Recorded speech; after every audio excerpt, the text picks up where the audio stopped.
Hey guys, welcome to When Spirit Talks, a podcast that explores the realm of spirituality to leave you feeling inspired to rediscover yourself and your connection to spirit.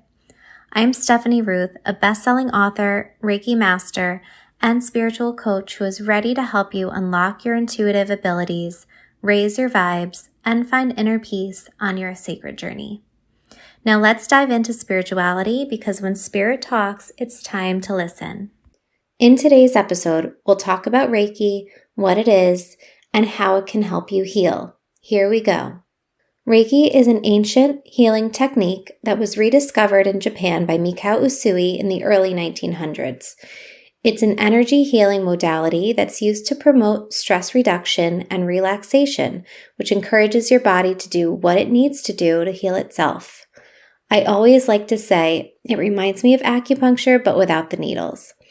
Reiki practitioners become attuned to this beautiful healing energy by taking a Reiki certification class taught by a Reiki Master.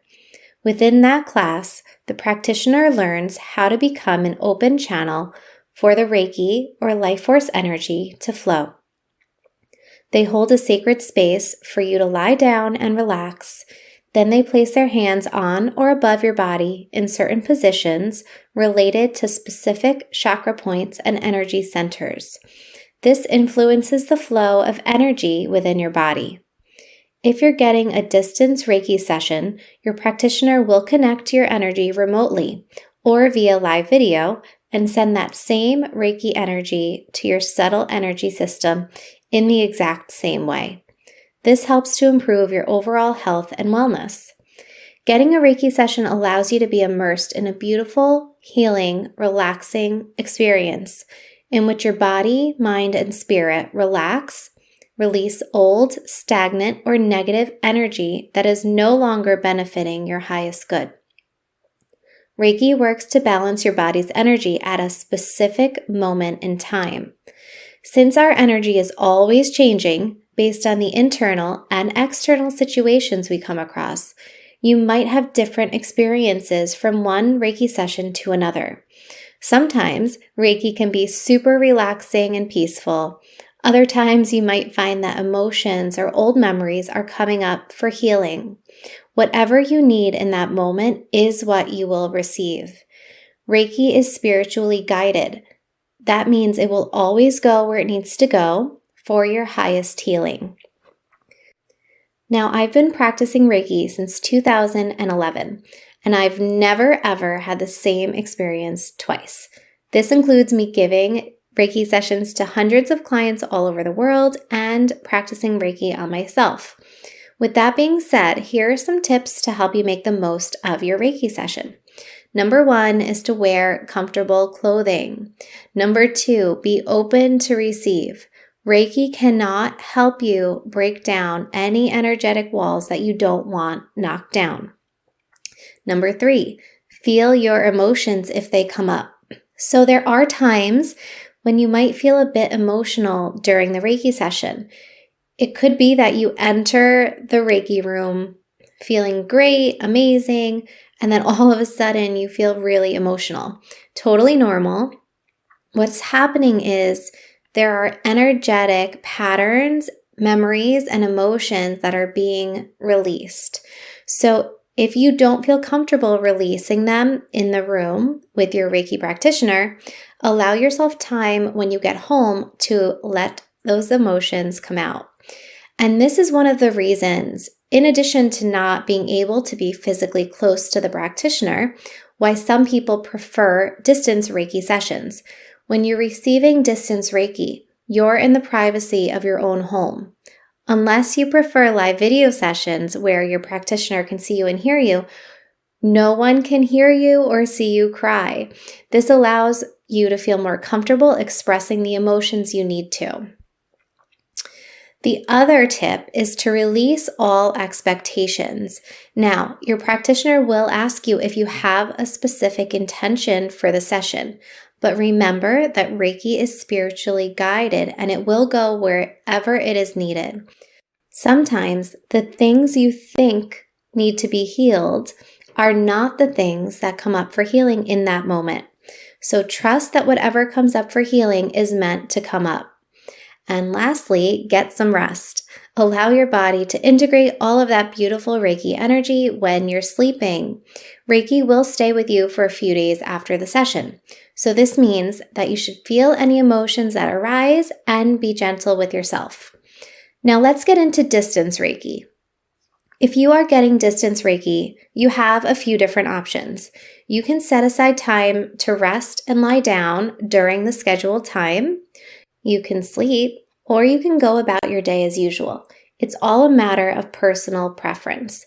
If you prefer to set time aside to relax and lie down during the session, you might experience and be more aware of changes in the sensations that you're feeling.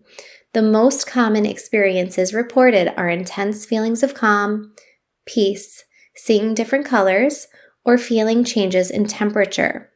As a side note, if you do not feel any of these sensations, it doesn't mean that Reiki didn't work. Often there is great variability between each person and each session.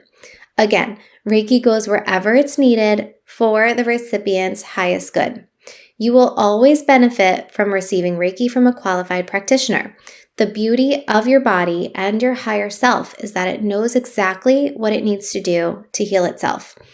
Since I have a lot of clients overseas, many of them love receiving Reiki when they're sleeping.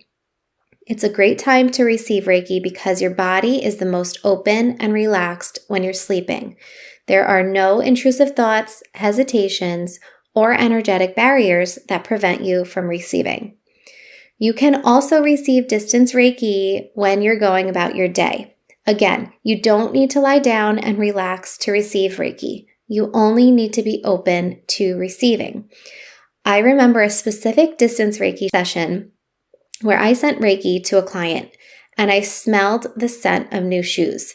Now, the scent was so intense that I ended up writing it down in my notes and later found out that that client was shoe shopping and trying on shoes around the time I was sending Reiki. So it just goes to show you that energetic connection is real, it's true. So it really doesn't matter what you're doing. It's, again, just a matter of personal preference and what you prefer. Now, Reiki is becoming more popular because more people are becoming focused on getting in touch with their spiritual side and improving their health and well-being. Little by little, more people are becoming aware of what Reiki is and are really interested in trying it out for themselves. It's becoming more popular in clinical settings. So a lot of the hospitals in the US offer Reiki as a complementary therapy. It's a really good way to help speed up recovery time, improve healing, reduce side effects from treatment or medication, reduce anxiety and stress, improve sleep, decrease pain, and boost the immune system. This goes for adults, pets, and children. So a lot of the children I work with benefit from distance Reiki sessions, and their parents often report that they're calmer, more focused, and more regulated after a Reiki session. Reiki works so gently with children, but because they're so removed from the energetic heaviness that we experience as adults, it's often a much quicker and easier process for kids. When I do my sessions, I always write down those spiritual insights that I'm receiving, and I know that the parents love receiving those, especially for those younger children who aren't yet able to express or communicate. This is because Reiki gently releases emotional energy that can't be said or spoken about. Sometimes I even get insights that show me what that child loves to do. So during one of my sessions for a child overseas, I remember seeing that Loch Ness monster, and I also saw a stream with a bunch of rocks. Again, because the insights are not for me, they're for my client, I don't always know what they mean. So I jotted everything down, sent it to the mom, and after the session was done, I was told that the family went to Loch Ness, which sounded like Loch Ness to me because that's the only way I would have understood it since I live in the US and don't always know how to pronunciate those Irish words. And the family was near water that was surrounded by all of these rocks and pebbles. So it really did resonate with that family, and it really did clarify what the message was for me as well. It was such a confirmation moment for me, but also for the family, because that insight was a way for them to know that their child loved that family activity. It basically lit up that child's energy in such a beautiful and fun way. So in my experience, I've never quite experienced anything as gentle, intuitive, or magical as Reiki is. It really aligns and balances our mind, body, and spirit. So many times, our body holds on to traumas from our past experiences that end up having a negative impact on our health. It may start out as a lower vibration in your aura and energy system, but it can snowball into physical symptoms that might be initially acute, but turn into more chronic issues. For me, I always got tonsillitis when I was younger, and now I know that my fear of speaking, stuffing in those feelings, and energetically blocking myself from speaking partly contributed to that. I also dealt with an eating disorder, anxiety, perfectionism, and a big autoimmune health scare, which prompted my healing journey. So they always say patterns are always the loudest before they leave. And it was as if spirit was piling it on because it needed to show me how important it was to heal. Truly, it was only when I became totally freaked out that I decided to start taking steps to heal. It was around that time when I found Reiki and saw how calming and healing it was. It really helped me heal the most, and it started me on a personal journey of self-empowerment, self-love, and it really solidified my connection to spirit. Once I took my first Reiki class, I was able to practice it on myself every day. And when I did that, I started noticing huge shifts in the way I felt about myself physically, mentally, and emotionally. I felt like I could take back my power. The power that I gave away to so many people, places, and situations. And practicing self-Reiki every day transformed me in ways that nothing else had. Eventually, I opened up a practice and my spiritual business so I could provide Reiki sessions and classes to people all over the world.